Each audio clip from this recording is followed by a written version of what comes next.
What is up, everybody? Happy New Year. It's January 2nd, 2025 already, if you can believe that. First podcast of the year. So I think it appropriate that we talk about resolutions and we talk about goals. But first, to catch up on a few things. Some announcements. Nothing major, no big changes to the show other than in 2025. I could certainly see this thing being every 2 weeks, twice a month type of thing, maybe even more random than just on Mondays, only because I anticipate future distractions. 2025 is going to be a big year. It's going to be a challenging year.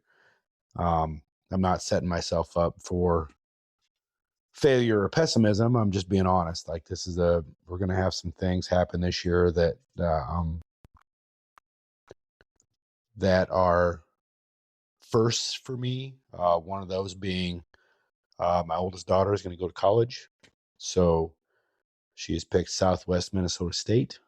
That is 5 hours from here in what is arguably the coldest part of America. And so May will be a big month with softball, baseball, graduation.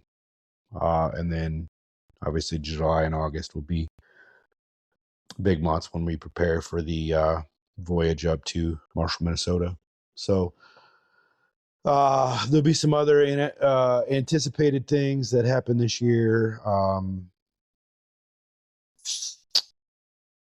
So I don't really know what to expect from the show.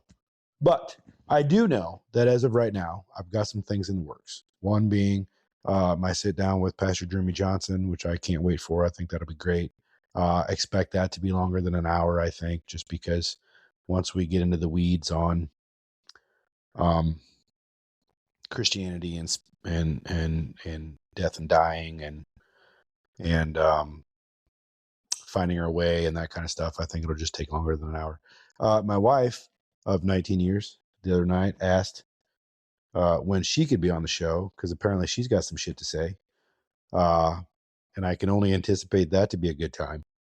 So we're going to figure that out. My guess is she just wants to let everybody know, basically my deficiencies as a husband and make them public, which is fine. They're few, mind you. And so that show shouldn't be very long. But I think what we'll do for it, we'll take into context. We've been married for 19 years. 19 years being married to a first responder. Let's just keep it at that. Now, my intricacies as an individual aside, maybe the challenges of being married to somebody who, for a long time, was basically in chronic sleep deprivation, and what that the challenges meant with that. Now, I'll preface it with this. My wife is a saint, so and her tolerance level is very high. So she's probably endured her fair share of unpleasant moments in time where most people might have said, "You know what, man, why don't you take a hike?" But she's a good Christian woman, and I'm lucky to have her for sure. So that being said, let's talk about goals versus resolutions.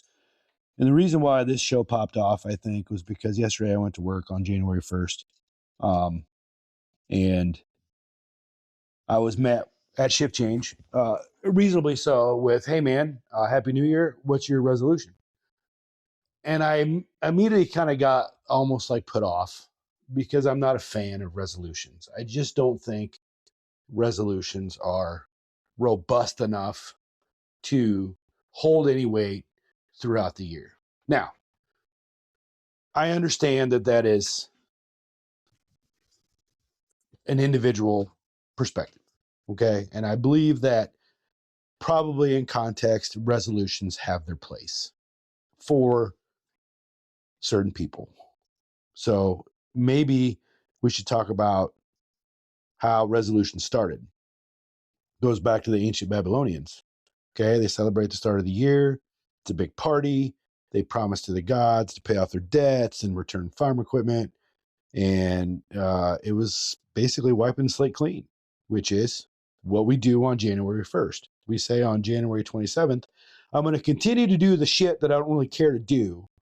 But on January 1st, I'm going to stop all that and I'm going to declare a resolution.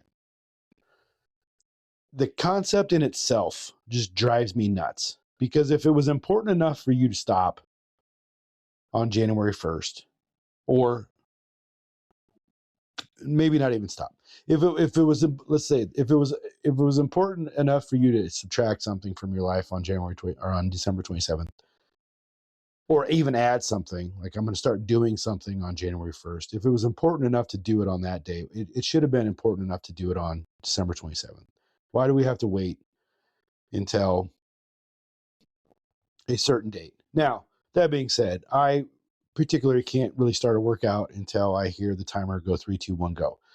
I don't necessarily do the workout for time, but I need a certain starting point. And so maybe for people, January 1st is that starting point. I totally get it. I just think that if it's on your heart, and if it's something that you're aware of, there's some sort of deficiency, or there's some sort of, maybe even not a deficiency, or something that you want to add to your life or subtract from your life, that if it's important enough to do on January 1st, why don't we just do it when it starts weighing on our hearts?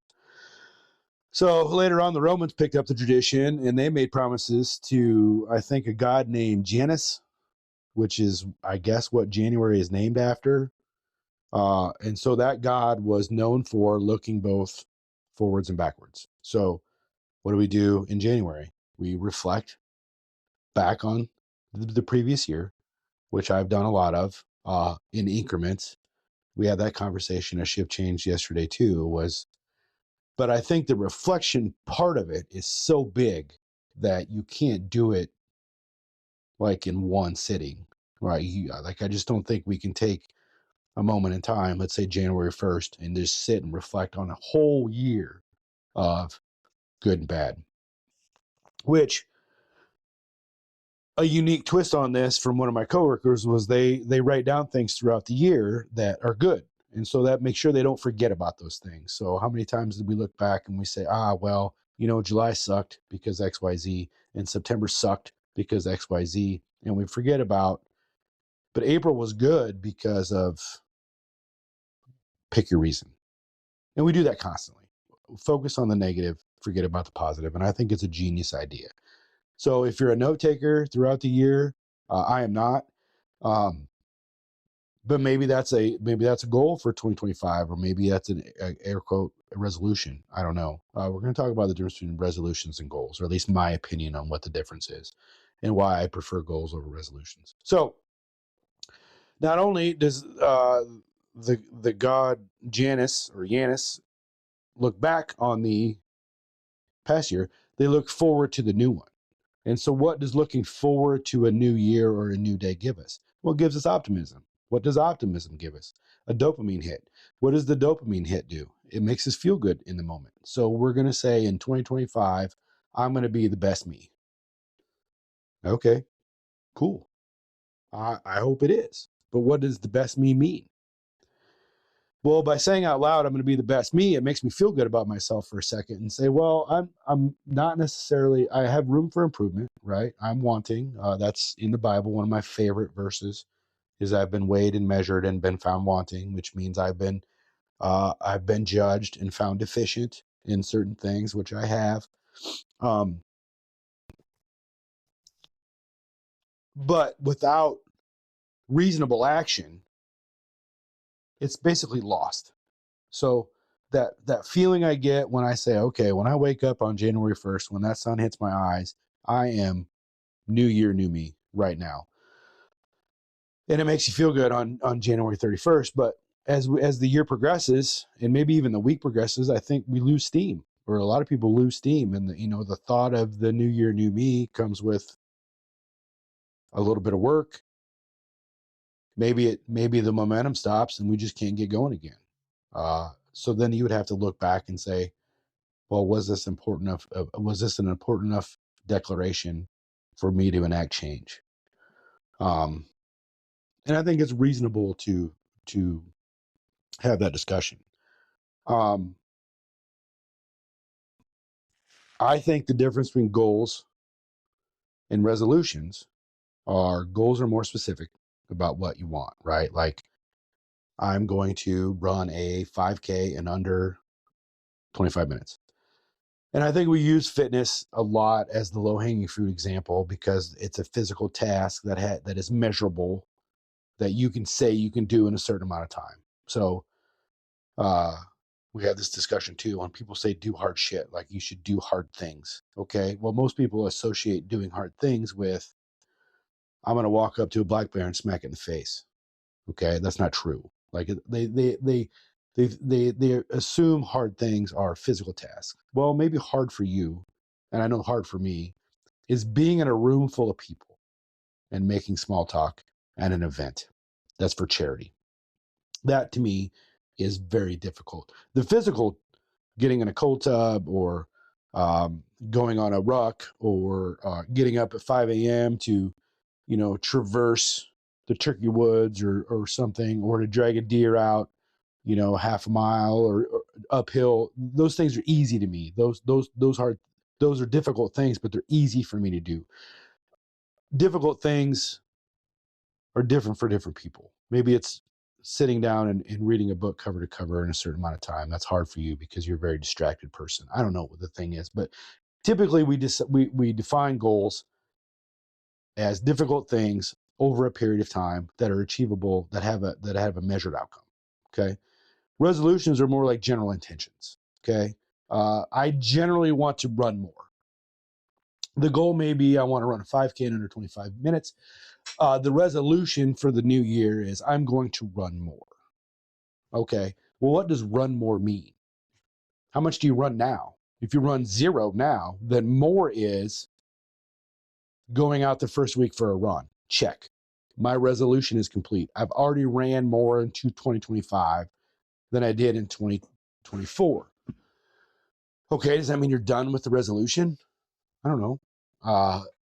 So to me, to make resolutions is a generality. Is things that we should say every day of I need to wake up, maybe reflect on yesterday a little bit, look forward to today, figure out where my deficiencies are, where I'm left wanting, and maybe pick one or two and get better today. And then tomorrow I can reflect on today and see if I've measured up to that, and then um, set a new task towards that goal today. And then basically what we're doing is we're chipping away at being successful at accomplishing the goal. Does that make sense? So why do resolutions then fail? Like, why do we always make fun of? I wouldn't say make fun of. Like everybody, if everybody's going to the gym today, let them go to the gym, man. I hope they stay. I hope they stick with it. But uh, but why are there so many memes and cliches and versions of, well, the treadmills will be full at Anytime Fitness today, but give it a week and then all this will fall off. Well, there's probably a lot of reasons. I think number one is we probably bite off a little more than we can chew, right? Like we set that bar real high. Again, a resolution is a general term. So I'm going to start running. Okay. Well, going to the gym on January 2nd and burning out a 5K on a treadmill at a 5% incline at 8 miles an hour, if you've never ran or haven't ran in 2024, it's probably a little more than what you can stand. And so if you're going to come home from the gym real beat up and you have to take 3 days off before you can run again, then you're probably going to lose steam and not fulfill your resolution. But if you say by a certain time, my goal by April 1st is to run a 25-minute 5K. I had a goal one year that I was going to be at a coworker in a 5K. And I was like, so I had a measured metric. I had to beat, I don't remember what the time was. It was pretty good. So I'm going to beat that. And so all I did really, my goal was sound, but my execution was poor. because I didn't really know how to. I would just get on the treadmill and run a 5K, and I would try to run it as fast as I could. And that was basically every time I got on the treadmill or when I ran outside. Instead of doing measured practices where I ran like a time trial mile, and I tried to run 2 miles at my mile pace, or you know what I mean, or maybe I did some 400s or whatever. Like the goal was too big. I set the bar too high. Maybe the bar itself wasn't too high, but the execution of that bar was out of my reach, and that's where I failed. And so the resolution failed, and I had to concede, and then it was the worst thing ever. But you live and learn. Maybe there's a solid plan, but you can't stay on track because I don't know, for a lot of reasons. Lack of interest. Distraction is a big one. Life gets busy, man. It gets chaotic, and resolutions. I think we're all happy in January 1st, January 2nd. We've got resolutions, and we're going to be, new year, new me, and we're going to do all these great things. And then by March, we've just kind of forgotten about them because something else has taken a hold of our attention. And that's probably the biggest reason, is things that seem important to us on January 1st. The year is so long that there's no way to anticipate an entire year, right? Like we're sitting on January 2nd. And for me to think almost 12 months in advance and try to picture what I think it'll be like, or try to predict what I think it'll be like, I think it's just erroneous. Like you just can't. You can't. Now, I can hope that my 2025 turns out a certain way. Set goals and resolutions aside, I can have perpetual optimism that things will go my way. But there's a real statistical chance that things won't. Only because out of 365 days, you can almost guarantee that a few of those days are going to be down days for whatever reason. We'll reflect back on 2024. We did really well. We had a pretty good 2024, right? There was no major crises. There was no major tragedies. To me, that's a win. We had some minor inconveniences, sure, some unexpected things, but who doesn't?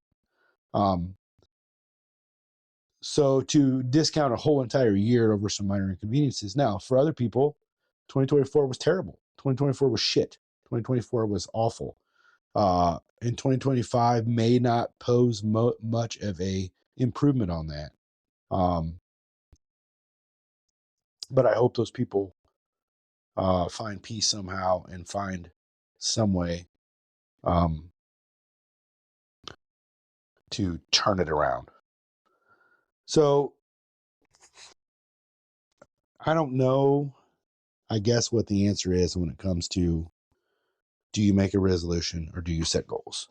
I'm going to share with you a few of the goals that I set for 2024, and I'm going to probably share with you why I think they failed. Most of which are probably excuses. Mostly because I think, and these were written down on my refrigerator, hold me accountable to do so. The physical goals. I was going to find a training app to follow, meaning give me some sort of structured workout plan. I would pay for it. I didn't do it because there's no reason to. There's so much free stuff on Instagram that if you just follow enough people that put out content, you can find a workout every day to do. Now, I don't have any specific physical goal to reach other than, right. So I'm not trying to run a race in under a certain amount of time. I'm not trying to bench a certain amount of weight. I'm just trying to be physically fit in whatever that means. Now this year I'll be 50. I have some goals for my 50th birthday. There's a workout that I designed that my goal is to finish unbroken or close to unbroken as I can. And I think that would be a good test measured. There's another workout that I would do that I have a score recorded, a time recorded that I would like to beat. But we'll see how that turns out. Outside of that, my mobility took a shit this year. I was going to be twice a week mobility. I'm not doing that. I picked up on that this year already. There's some home improvement stuff that I tried to do that didn't work out. I was going to kill 2 turkeys this season, only killed 1. It was a tough year. I was lucky to scrap out the one I did. But I think if you're going to set a goal, man, it should be something that elicits behavior change. Okay. It's nice to say I'm going to kill a big deer this year, but if you do the same thing you did last year and didn't kill a big deer, then what's the point? You got to let the small ones go by before you get the big ones. You have to change. Maybe you have to move your tree stand. Maybe you have to do some things that you're not used to doing in order to reach that goal. But that's where the discomfort comes from. I got to pause for a second. Somebody's at the door. Hold on. All right, I'm back. I've been back for a while. This is take 2 on the second part. Back to goals versus resolutions. I'm going to use deer hunting as an example. Last year I had a goal of killing a deer on public land. Now, I was going to also, starting January 11th, which was the day after the season, scout every inch of that public land, find out where everybody's tree stands were, figure out how to gain access to this public land without running into people and ruining other people's hunts and people ruining my hunts, find where the deer are traveling and kill one. Well, last year, about January 12th, big snowstorm hit, 2 foot of snow, lost interest in trying to figure out how to trudge through that much snow. Was waiting till the snow thawed. You know how it works. You wait this day, you wait till the next day, and then it never comes. All of a sudden, October 1st is here. I have not stepped foot on that public land. I'm reduced to e-scouting, which is internet scouting, basically. I go in November, I do a hang and hunt, I shoot a buck. I have no doubt it's dead. I was unable to recover the deer. So now I bit off more than I can chew. I proclaimed that I was going to scout every inch of that place, which is much more terrain than I have time to do. I then kind of did the same thing I always did, which was kind of take the easy route. I did carry all my stuff in. I did find some deer sign. I did set up on that deer sign, and I was rewarded with an encounter with a deer. Okay. Did I accomplish my goal? I don't know. No doubt that deer's dead, but I don't have him in my possession. So because of that, I kind of did what I always did. I went back to the old hunting grounds that I've been hunting for the last 20 years. Haven't moved a tree stand there in years. I walk in, find that place in the dark, sit down, have some encounters with a deer, walk out. It's easy. Okay, it's all I've ever known. It's comforting. I can do it blindfolded. Well, this year that farm sold. So now I am forced to change my behavior. I may only have public ground to hunt. And you know what? I don't think I'm sad about it. I initially was sad about it. I don't think I'm sad about it now because it's going to force me to change my behavior.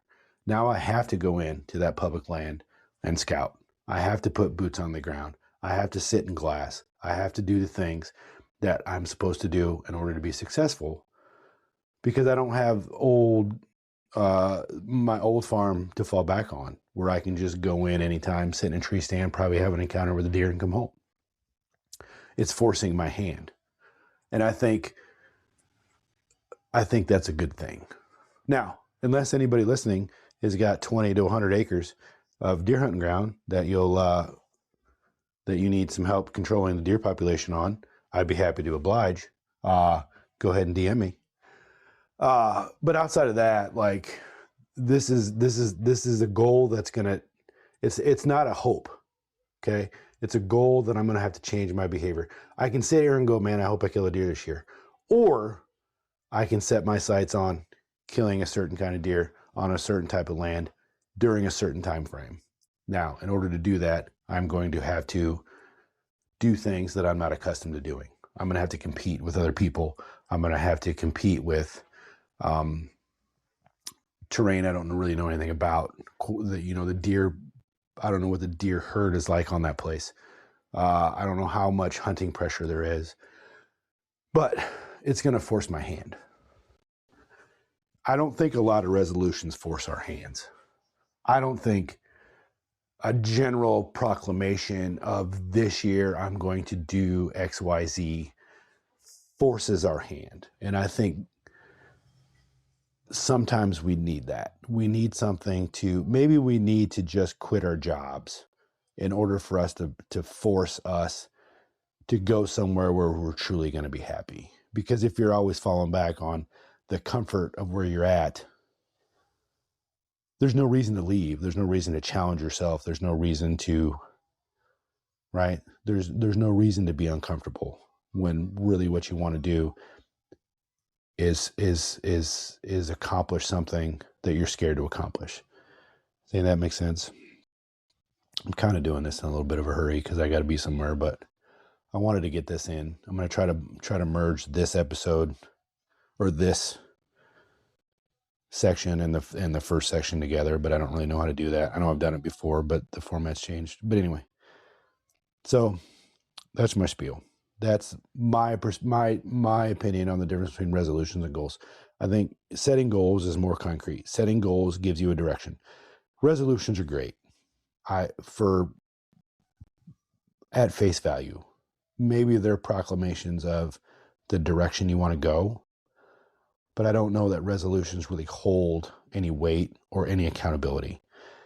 I'm happy to be wrong about this, and if you have a differing opinion, please comment. The comments are wide open. I haven't had anybody comment on the show in months, and I don't know if that's just because there's nothing to say or there's no reason to say it. I'm happy to read those and get back to people if they have comments or questions or slight disagreements. I'm certainly open to it. One thing I'll ask in 2025 is maybe we interact together more. Maybe that's a resolution. If you like the show, give it a rating. I think people can find it easier if they're looking. I don't know if you comment on it, if that changes the quality on the platform, on how easily it's found. I guess I don't really know. Maybe I should look into that. But aside from that, let's kill it in 2025. I don't know what the year's got in store. I'm just going to take one day at a time, 1 week at a time. I'm going to think maybe as far out as maybe a month, but I'm certainly not looking into late summer, early fall yet. There's still some things I need to accomplish in January and February, and then we'll move on after that. So that's it for now. Thanks for hanging out. We'll talk to you next week. Work hard. Be kind. Bye.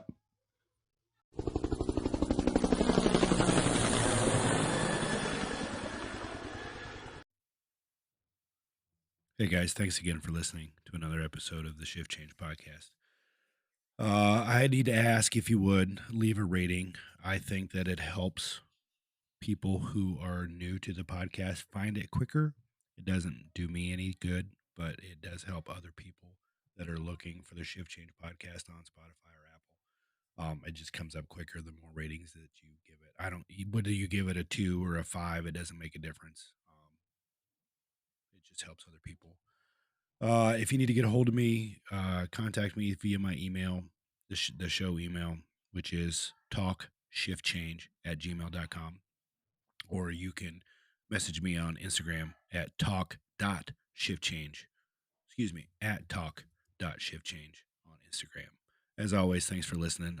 I could not have imagined how well this podcast has been received. So, as always, I appreciate it.